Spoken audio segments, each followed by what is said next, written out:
Welcome student. आज हम हमारा नेक्स्ट टॉपिक स्टार्ट कर रहे हैं इनर प्रोडक्ट स्पेस में ही। जो हमारा बचा हुआ टॉपिक है आज हम उसे कंप्लीट करेंगे। कुछ थ्योरम्स रह गई हैं हमारे पास ऑर्थोनॉर्मल सेट पे। ऑर्थोनॉर्मल सेट हमने कल डिस्कस किया था, उसके अकॉर्डिंग हमने बेसल इनक्वालिटी भी सॉल्व की थी। तो आज हम करने जा रहे हैं ऑर्थोनॉर्मल सेट के ऊपर कोई थ्योरम्स जो पेंडिंग है वो करते हैं। देखो मोस्ट इंपॉर्टेंट थ्योरम है ये आपकी। क्या हम डिफाइन कर रहे हैं इसमें? Every finite dimensional vector space is an inner product space. जो फाइनाइटली डायमेंशनल वेक्टर स्पेस होगा उसे आपने क्या प्रूव करना है कि वो क्या होगा? इनर प्रोडक्ट स्पेस होगा। और अगर आप इनर प्रोडक्ट स्पेस प्रूव करना चाह रहे हो तो इनर प्रोडक्ट की प्रॉपर्टी सेटिस्फाई करवा दो उस वेक्टर स्पेस पे। ठीक है, तो इनर प्रोडक्ट के लिए हम क्या कर रहे थे? तीन प्रॉपर्टी सेटिस्फाई कर रहे थे।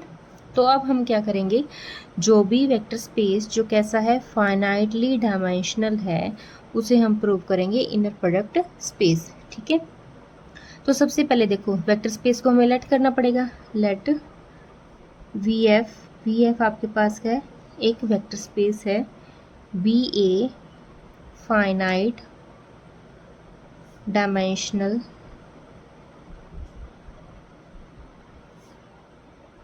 वेक्टर स्पेस,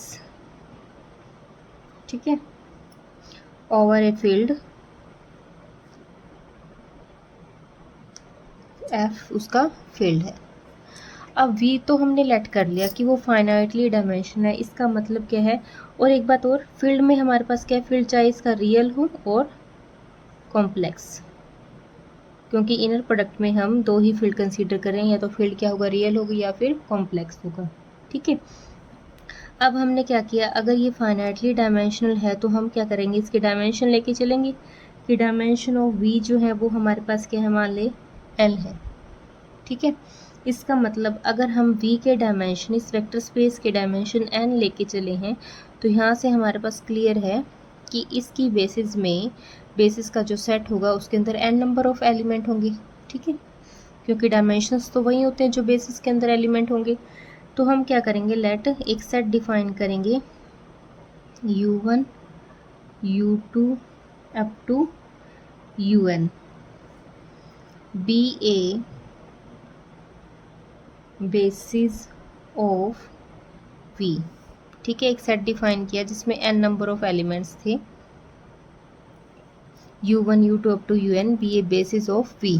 ठीक है, क्योंकि हमने फाइनाइटली डायमेंशन बोला है, फाइनाइटली डायमेंशन का मतलब ही यही है कि उसके डायमेंशन अगर आप n लेके चल रहे हो तो v की बेसिस के अंदर क्या होंगे? n नंबर ऑफ एलिमेंट होंगे। ठीक है, इसका मतलब क्या होगा कि v का हर एक एलिमेंट जो होगा वो इन एलिमेंट्स की लीनियर कॉम्बिनेशन में लिखा जा सकता है। ठीक है, then each vector of v can be expressed as a linear combination of the vector of s। ठीक है, v का हर एक वेक्टर जो होगा वो s के वेक्टर्स की लीनियर कॉम्बिनेशन में रिप्रेजेंट होगा। ठीक है, तो हम क्या करेंगे, हम मान के चलते हैं let u v w belongs to v। तीन एलिमेंट हमने किस में से ले लिए, या वेक्टर जो है वो किस में से ले लिए? v में से ले लिए। अब हमें इनर प्रोडक्ट चेक करना है तो हमें तीन एलिमेंट के कॉरस्पॉन्डिंग चेक करना है। ठीक है, तो u v w हमने क्या किया? v में से लिया, b आर्बिट्रेरी, ये हमने कोई भी एलिमेंट ले लिए। हाँ जी, तो उसके लिए बात देखो, अब क्योंकि हमने तीनों एलिमेंट किस में से लिए? v में से लिए, तो इसका मतलब क्या था कि v का हर एक एलिमेंट इन एलिमेंट्स की लीनियर कॉम्बिनेशन में लिखा जाएगा। इसका मतलब लीनियर कॉम्बिनेशन में हम कैसे लिख सकते हैं? देखो हम क्या करेंगे, देन अगर हम u को लिखना चाहें इन एलिमेंट की लीनियर कॉम्बिनेशन में तो हम यूज़ करेंगे a1 u1 a2 u2 up to an un। ठीक है, और इसे हम समेशन की फॉर्म में भी लिख सकते हैं। तो हम समेशन अगर बोलें, समेशन u इक्वल्स टू क्या आ जाएगा? i equal to 1 to n vary करवा दो ai इंटू ui। ठीक है।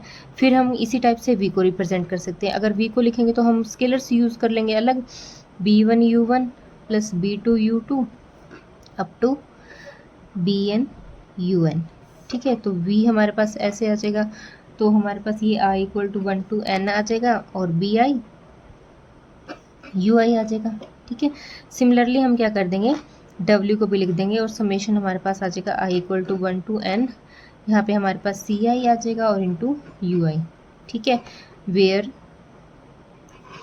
ai bi and ci belongs to f, ये हमने f में से लिए।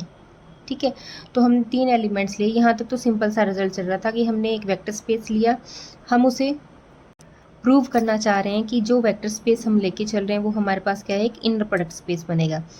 तो इनर प्रोडक्ट स्पेस के लिए सबसे पहले हमने क्या किया कि v जो हमारे पास फाइनाइटली डायमेंशनल देख रहा था उसके डायमेंशन को चेक किया, उसकी बेसिस के सेट के एलिमेंट्स हमने डिफाइन किए।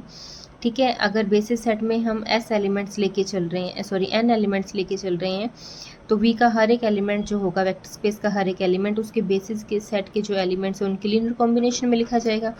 तो पहले हमने u v w v में एलिमेंट लिए, u को लिखा इन एलिमेंट्स की कॉम्बिनेशन में, सिमिलरली v को भी लिख दिया और सिमिलरली w को भी लिख दिया।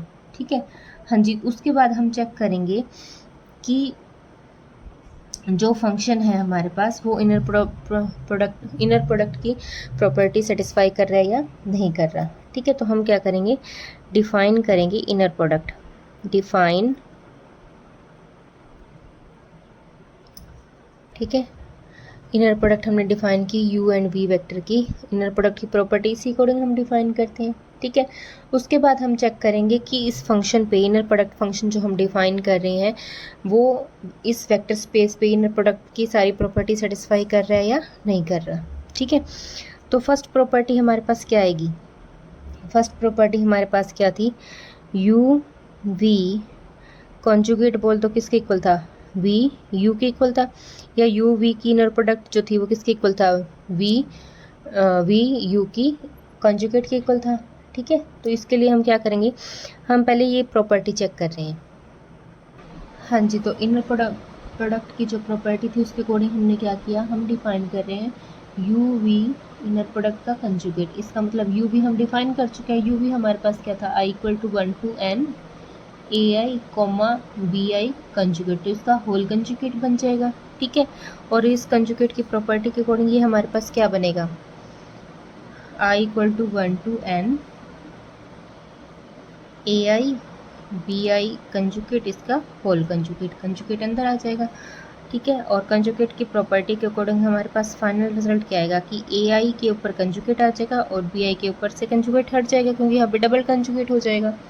ठीक है, तो इसको हम कैसे लिख सकते हैं, i equal to 1 to n, इसे हम रिवर्स में लिखेंगे तो ये हम bi इंटू क्या लिख सकते हैं, ai कंजुगेट लिख सकते हैं, और ये किसकी इनर प्रोडक्ट आ जाएगी, v कोमा u की इनर प्रोडक्ट। ठीक है, तो फर्स्ट प्रॉपर्टी हमने डिफाइन कर दी। ठीक है, अब सेकंड हम चेक करते हैं कि इनर प्रोडक्ट जो है u के साथ जो इनर प्रोडक्ट है वो ग्रेटर देन इक्वल टू 0 रहेगी। ठीक है, तो हम क्या करेंगे, u के साथ जो इनर प्रोडक्ट बनेगी वो क्या बनेगी हमारे पास, i equal to 1 to n ai और सेकंड एलिमेंट का कंजुगेट हो जाएगा इसी का। ठीक है, और ये हमारे पास क्या बनेगा, z इंटू जेड बार बन रहा है, इसका मतलब ये हमारे पास क्या बन गया, i equal to 1 to n mod of ai square, और मोड जो है वो ऑलवेज क्या रहेगा आपका, ग्रेटर देन इक्वल टू 0 सभी i के लिए, चाहे i की वैल्यू कुछ मर्जी पुट कर दो, मोड जो है और स्क्वेयर की वजह से रिजल्ट आपका क्या रहेगा, ऑलवेज ग्रेटर देन 0। ठीक है, एंड इसमें हमारे पास क्या रिजल्ट आता है कि ui और ui की जो प्रोडक्ट है वो 0 होगी इफ़ एंड ओनली इफ जब एलिमेंट ही आपके पास क्या आ जाए, 0 आ जाए। ठीक है, यहाँ पे आप रीज़न भी लिख सकते हो, बिकॉज मोड ऑफ ai जो स्क्वेयर है वो क्या रहेगा, 0 फॉर ईच i के लिए, हर एक i के लिए ग्रेटर देन 0 ही रहेगा। फिर हम लेके चल रहे हैं कि u के साथ इनर प्रोडक्ट क्या रहेगी, ग्रेटर देन इक्वल टू 0 रहेगी, कब, जब एलिमेंट क्या आ जाए, 0 आ जाए। ठीक है, इसका मतलब हम क्या करेंगे, इसको 0 होने का मतलब क्या है, हमारे पास क्या रिजल्ट आएगा, u comma u equals to 0 if and only if जब ये एलिमेंट 0 है, ये समेशन आपका i to 1 mod of a i square equal to क्या हो जाए, 0 हो जाए। ठीक है, और अगर हम इस समेशन को ओपन करेंगे तो हमारे पास क्या कंडीशन आएगी, a1 square plus a2 square up to an square, ये क्या हो, 0 हो। और ये इफ़ एंड ऑल इफ की क्या कंडीशन बनेगी, जब सारे के सारे ए आई क्या हो जाएंगे, equal to 0 for all i के लिए, सभी आई के लिए। ठीक है, और यहाँ से क्या कंडीशन आ जाएगी कि ए आई 0 हो जाए। ठीक है, फॉर ऑल आई। ठीक है, और ए आई 0 होने का मतलब क्या है, u इक्वल्स टू हमारे पास क्या था, i equal to 1 to n a i you i equals to i equal to 1 to n 0 into you i that is 0। क्योंकि हमने ए आई को 0 कर दिया तो इसका मतलब ये क्या हो जाएगा, इक्वल टू 0। तो यहाँ से हमारे पास क्या रिजल्ट आया, इफ़ एंड ओनली इफ कि u अल्टरनेट क्या आ गया, हमारे पास 0 आ गया। ठीक है, तो ये सेकंड कंडीशन भी ट्रू होगी इनर प्रोडक्ट की। अब हम चेक करेंगे थर्ड कंडीशन।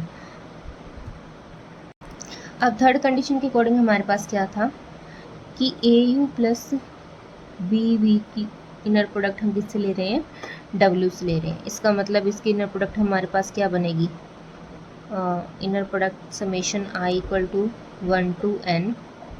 इसको हम कैसे लिख सकते हैं, a into A I plus B into B I comma sorry into you I. ठीक है, और comma summation I equal to 1 to n C I you I. ठीक है, यही लेके चलेंगे। हाँ जी, तो यहाँ से हम क्या कर सकते हैं, देखो summation I equal to 1 to n, इस एलिमेंट की मल्टीप्लिकेशन हम इससे करेंगे। ठीक है, तो ये हमारे पास क्या आ जाएगा, a inner product of a आई और सॉरी ब्रैकेट आएगी यहाँ पे प्लस बी आई और सी आई का कंजुगेट हो जाएगा। ठीक है, और यहाँ से हमारे पास क्या आ जाएगा, I equal to 1 to n a आई और सी आई कंजुगेट प्लस में समेशन को अलग अलग कर लेंगे, बी आई और सी आई कंजुगेट। ठीक है, जब इनसे मल्टीप्लाई करेंगे तो हमारे पास ये कंडीशन आ जाएगी। हाँ जी, तो नेक्स्ट हमारे पास क्या बनेगा, देखो अब इसमें से हम a बाहर ले लेंगे, summation I equal to 1 to n a i into c i conjugate. ठीक है, और इसमें से हम b कॉमन ले लेंगे, i equal to 1 to n b i c i conjugate ले लेंगे। ठीक है, अब इसको हम लिख देंगे इनर प्रोडक्ट की फॉर्म में। तो ये हमारे पास क्या बन जाएगा, ये हमारे पास बनेगा, ए बाहर लिया था और वो ए i into c I conjugate की प्रोडक्ट थी, मतलब कि वो u कोमा डब्ल्यू की इनर प्रोडक्ट बनेगी। और इसमें से b कॉमन आया था, वो हमारे पास v कोमा डब्ल्यू की इनर प्रोडक्ट बन जाएगी। ठीक है, तो हमारे पास क्या है, तीनों प्रॉपर्टी सेटिस्फाई हो रही है। इसका मतलब ये जो फंक्शन हम लेके चल रहे थे, this function is an inner product on V F. ठीक है, एंड हेंस जो हमने रिजल्ट प्रूव करना था, the finite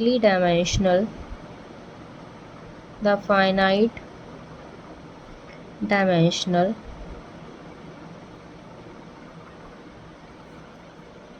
space V F is an inner product space. ठीक है, बिल्कुल सिंपल सी ही थ्योरम थी। हमने क्या करना था, जो फाइनाइटली डायमेंशनल स्पेस था वी एफ, उसे हमने क्या करना था, इनर प्रोडक्ट स्पेस करना था प्रूव।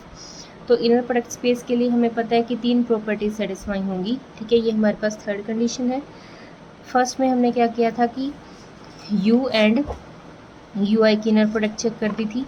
ठीक है, यू एंड बी की इनर प्रोडक्ट हमने चेक की और उसके कंजुगेट के इक्वल प्रूव किया। सेकंड में हमने क्या करना था कि इसकी नॉर्म जो थी या यू के साथ इनर प्रोडक्ट जो थी वो हमने greater than equal to prove की, ठीक है। और थर्ड में हमने क्या किया, A U plus B B comma W की इनर प्रोडक्ट चेक की, ठीक है। तो ये फंक्शन अगर 3 कंडीशन सेटिस्फाई कर गया तो उसे हम क्या बोल रहे हैं कि वी एफ जो है वो हमारे पास क्या होगा, एक इनर प्रोडक्ट स्पेस बनेगा, ठीक है। मतलब every finite dimensional vector space V F is an inner product space. तो मोस्ट इंपॉर्टेंट थ्योरम है ये हमारी। हाँ जी, तो कल हमने एक एग्जाम्पल आपके लिए करने के लिए बोला था, वो एग्जाम्पल देखते हैं कैसे है। सिंपल सा था, कल हमने बेसल इनइक्वालिटी की थी, उसी पे बेस्ड है। मैं बता देती हूँ एग्जाम्पल कैसे करना है आपने। स्टेटमेंट क्या थी, let alpha 1 alpha 2 up to alpha n, sorry set में दे रखा है, be an orthonormal set in a finite dimensional inner product space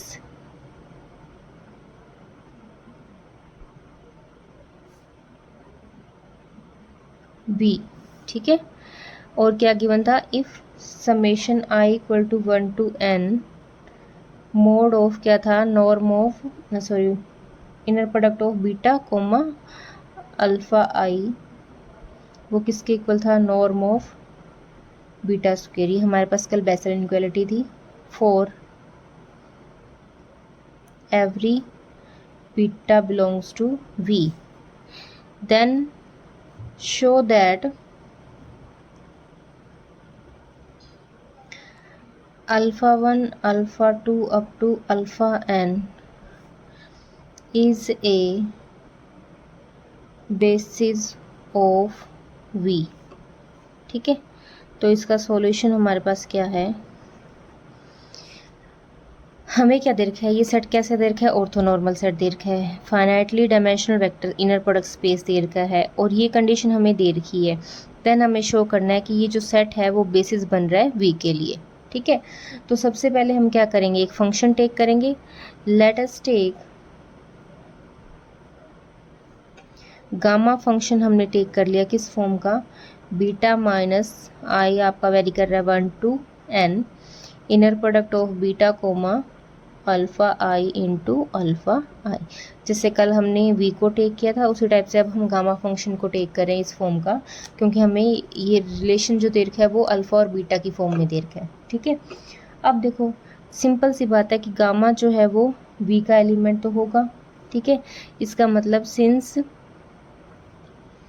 जो सेट दे रखा है alpha 1 alpha 2 up to alpha n जो है इज़ एन ऑर्थोनॉर्मल सेट, ये सेट हमारे पास कैसा है, ऑर्थोनॉर्मल है। इसका मतलब देयरफॉर क्या कंडीशन आएगी ऑर्थोनॉर्मल की, बाय डेफिनेशन के अकॉर्डिंग पहली कंडीशन क्या थी कि अल्फ़ा आई कोमा अल्फ़ा जे की इनर प्रोडक्ट जो है वो 1 होगी इफ़ आई इक्वल्स टू क्या, जे। और सेकंड कंडीशन क्या थी, inner product of alpha I comma alpha J की इनर प्रोडक्ट क्या होगी, 0 होगी if I not equals to J, ठीक है। ये कंडीशन थी। अब जैसे कल हमने डिफाइन किया था, हमने क्या किया था, नॉर्म ऑफ वी चेक किया था जो हम वी लेके चले थे। अब सेम वही हम चेक करेंगे नॉर्म ऑफ गामा स्क्वायर, ठीक है। वो हमारे पास क्या बनेगा, गामा के साथ इनर प्रोडक्ट, ठीक है। और उसमें हमने क्या किया था, फर्स्ट एलिमेंट पे गामा की पोजीशन को वैल्यूज़ को पुट किया था, तो वो हमारे पास क्या है, beta minus i equal to 1 to n inner product of beta comma alpha I comma gamma, ठीक है। ये हमने यूज़ किया। ये ध्यान में रख लेना बेसल इनइक्वालिटी में जब हम इस रिजल्ट को सॉल्व करेंगे तो फर्स्ट पोजीशन पे हमारे पास क्या, फर्स्ट प्लेस पे जो है वहाँ पे आपने पहले गामा फंक्शन जो लेट किया है उसकी वैल्यू को पुट करना है और ये वैल्यू आपने इसी टाइप से लेट करनी है। ये हम इसी टाइप का फंक्शन चूज़ करेंगे, ठीक है। हाँ जी, तो नेक्स्ट देखो, अब इनकी इनर प्रोडक्ट चेक कर देंगे। तो पहले हम क्या करेंगे, इसकी प्रोडक्ट इससे करेंगे तो बीटा कोमा गामा आ जाएगा, minus i equal to 1 to n, ये सारा एज इट इज़ अल्फ़ा आई, ठीक है। और इनटू में क्या आ जाएगा, this into this, inner product की फॉर्म में, ठीक है। ये हमने सिंपली इक्वेशन को सॉल्व कर लिया। अब हमने जैसे फर्स्ट पार्ट को सॉल्व किया था सेम हम कर रहे हैं। अब हम इनर प्रोडक्ट चेक करना चाहते हैं बीटा कोमा गामा की, ठीक है, फर्स्ट स्टेप के अकॉर्डिंग। तो हमारे पास क्या आएगा, यहाँ पे हम अगेन से गामा की वैल्यू पुट करेंगे तो बीटा हमारे पास है ही, गामा की वैल्यू क्या थी, beta minus i equal to 1 to n, inner product of beta comma alpha a i into क्या था, अल्फ़ा आई, ठीक है, ये हमारे पास था। तो हमने इसकी वैल्यू पुट कर दी यहाँ पे। हाँ जी, तो यहाँ पे सेम अगेन दोबारा वही, इसकी प्रोडक्ट इससे करेंगे तो बीटा कोमा बीटा, ये सिंपल इनर प्रोडक्ट ओपन कर रहे हैं, माइनस सेम वही है, ये u का काम कर रहा है, ये a इंटू वी का काम कर रहा है। तो जब भी स्केलर सेकेंड एलिमेंट के साथ मल्टीप्लाई होगा तो उसका कंजुगेट बाहर आएगा। इसका मतलब summation i equal to 1 to n और बीटा कोमा अल्फ़ा आई, इसका होल कंजुगेट लिख लो या यहाँ कंजुगेट कर दो। और फिर हम क्या करेंगे, बीटा की प्रोडक्ट किससे करेंगे, अल्फ़ा आई के साथ, ठीक है। हाँ जी, तो ये हमारे पास क्या बन जाएगा, inner product of beta comma gamma जो है वो किसके इक्वल चल रहा है, ये हमारे पास नॉर्म ऑफ बीटा स्क्वायर बन जाएगा, ठीक है। और ये हमारे पास क्या आ जाएगा, सेम वही property i equal to 1 to n, ये हमारे पास बनेगा बीटा कोमा अल्फ़ा आई की इनर प्रोडक्ट मोड का स्क्वायर, ठीक है। z इंटू जेड कंजुगेट हमारे पास क्या बना था, मोड ऑफ जेड स्क्वायर बना था। तो ये प्रॉपर्टी यहाँ पे यूज़ कर दी। ये इक्वेशन नंबर आ गया आपकी 3, ठीक है। अब अगेन हम सेकंड प्रॉपर्टी सोल्व करेंगे। जो इक्वेशन नंबर 2 थी उसमें हमारे पास लास्ट जो रिजल्ट था वो अल्फ़ा आई कोमा गामा की वैल्यू थी, ठीक है। तो इसको भी हम सॉल्व करेंगे। अब इसको सॉल्व करने के अकॉर्डिंग हम क्या करेंगे, यहाँ पे इसकी गामा की वैल्यू पुट करेंगे। तो ये हमारे पास क्या आएगा, देखो alpha I comma beta minus summation I equal to 1 to n, inner product क्या आएगी, beta comma alpha I into alpha i. यहाँ पे हमने गामा की वैल्यू दोबारा से पुट कर दी। अब इसको जब हम सॉल्व करेंगे तो हमारे पास क्या आएगा, सेम देखो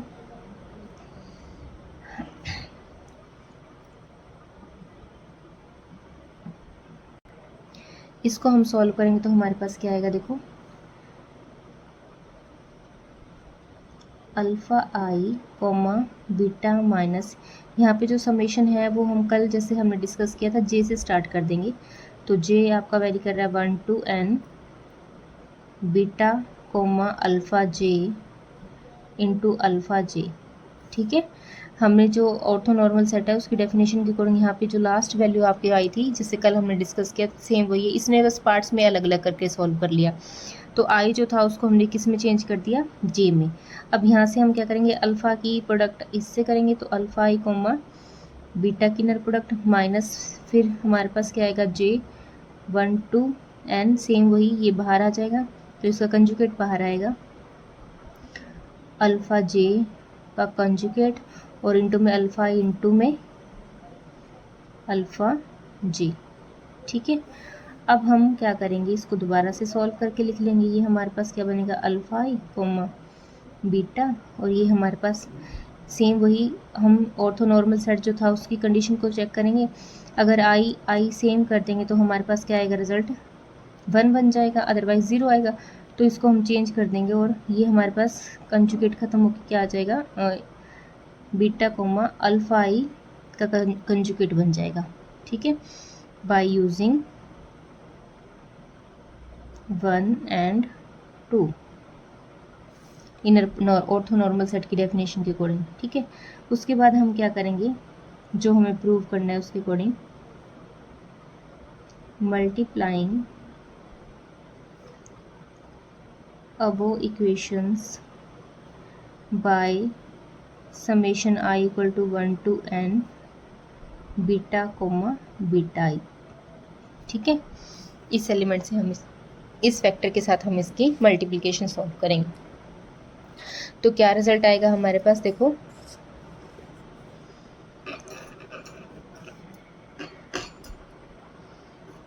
आई वेरी कर रहा है आपका 1 to n beta comma alpha I into में क्या आ जाएगा यहाँ पे अल्फ़ा आई कोमा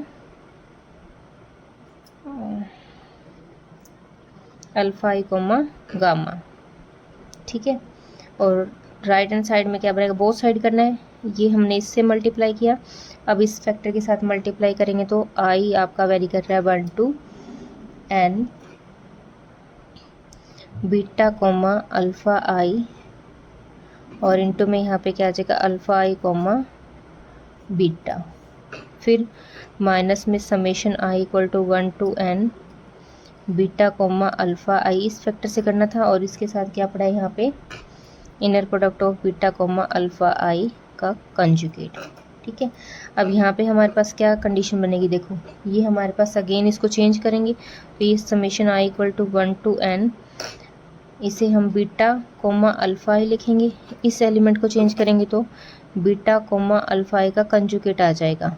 ठीक है, और यही एलिमेंट सेम यहाँ पे हमारे पास पड़ा है, आई आपका वैल्यू कर रहा है 1 to n beta comma alpha I into beta comma alpha I का कंजुगेट। तो ये रिज़ल्ट हमारे पास क्या सेम है, तो रिज़ल्ट ये सेम होने के कारण ये क्या आ जाएगा 0। ये इक्वेशन नंबर आ गया आपकी 4th। ठीक है, हाँ जी, तो उसके बाद देखो नेक्स्ट स्टेप में अब जो जो कंडीशंस हमने निकाली है उनकी वैल्यूज हम पुट कर देंगे, सब्स्टिट्यूटिंग द वैल्यू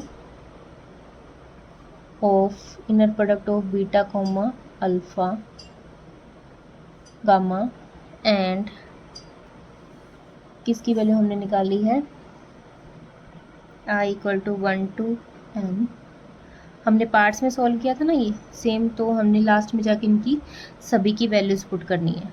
ठीक है, या अगर आपको सिंपल समझ में आया तो उसके अकॉर्डिंग कर लेना, जैसे कल हमने किया था फ्रॉम 3 and 4 in 2। ठीक है, हाँ जी, तो उसके बाद क्या रिजल्ट आएगा, देखो हमारे पास नॉर्म ऑफ गामा स्क्वायर चल रहा था, वो किसके इक्वल आ जाएगा, बीटा स्क्वायर पड़ा था यहाँ पे, norm of beta square minus में यहाँ पे क्या रह जाएगा I equal to 1 to n और inner product of beta comma alpha I रह जाएगा, इसका स्क्वायर, ये इक्वेशन नंबर 5th। बाकी सारे पार्ट आपके 0 हो जाएंगे। ठीक है, हाँ जी, उसके बाद हम क्या बोल रहे हैं, हमें क्या गिवन था कि नॉर्म ऑफ बीटा स्क्वायर जो था वो किसके इक्वल गिवन था, I equal to 1 to n beta comma alpha I की इनर प्रोडक्ट का स्क्वायर, ये हमें गिवन था। ठीक है, इसका मतलब ये वैल्यू अगर मैं यहाँ पे पुट कर दूँ या ये वैल्यू यहाँ पे पुट कर दूँ तो हमारे पास क्या आ जाएगा, therefore from 5 norm of gamma square वो क्या आ जाएगा 0, इम्प्लाई क्या करेगा गामा को क्या होना पड़ेगा 0। ठीक है, और गामा जो हमने क्या लेट किया था वो हमारे पास क्या था beta minus i equal to 1 to n beta comma alpha I into alpha equal to 0, ये बाई इक्वेशन फर्स्ट थी आपकी जो हमने गामा को लेट किया था। ये गामा 0 का मतलब ये पार्ट 0। ठीक है, और इसका पार्ट का 0 होने का मतलब क्या है कि बीटा किसके इक्वल आ जाएगा I equal to 1 to n beta comma alpha I into alpha आई। ठीक है, इसका मतलब बी को हमने लीनियर कॉम्बिनेशन में रिप्रेजेंट कर दिया किन एलिमेंट्स की, alpha 1 alpha 2 up to alpha n। ठीक है, विच शो दैट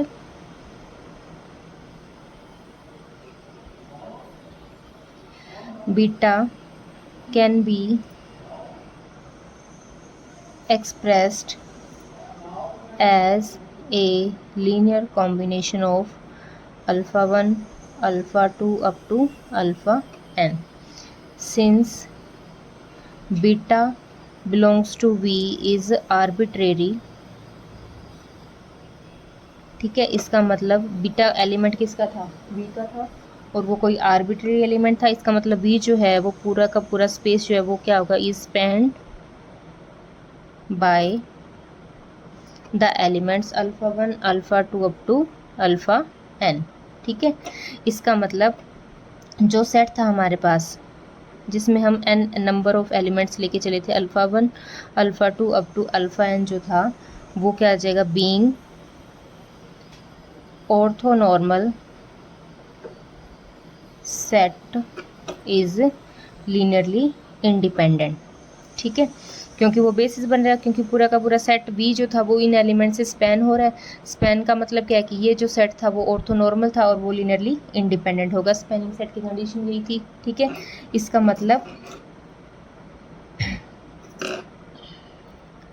मतलब हमारे पास क्या रिजल्ट आया, जो set alpha 1 alpha 2 up to alpha n जो था वो क्या बन गया, is a basis for V के लिए है, ये बेसिस बनेगी। ठीक है, हमने क्या किया था कि V का हर एक एलिमेंट इनकी लीनियर कॉम्बिनेशन में डिफाइन कर दिया, और अगर V इनकी हर एक एलिमेंट इनकी लीनियर कॉम्बिनेशन में रिप्रेजेंट हो रहा है तो पूरा का पूरा वही जो था इनर प्रोडक्ट जो था वो किससे स्पैन हो रहा था, इस सेट से स्पैन हो रहा था। तो बेसिस होने के लिए दो ही कंडीशन थी कि हर एक एलिमेंट लीनियर कॉम्बिनेशन में लिखा जाए और स्पैनिंग सेट बन जाए। इसका मतलब ये जो सेट हम लेके चले थे अल्फ़ा 1 अल्फ़ा 2 अल्फ़ा n जो था वो क्या बन जाएगा, बेसिस बनेगा V के लिए। ठीक है, तो आज के टॉपिक में हम यही डिस्कस करेंगे। नेक्स्ट हम करेंगे, हमारा एक लास्ट आर्टिकल हो रहा है, उसके बाद हम 9 चैप्टर स्टार्ट करेंगे। Thank you.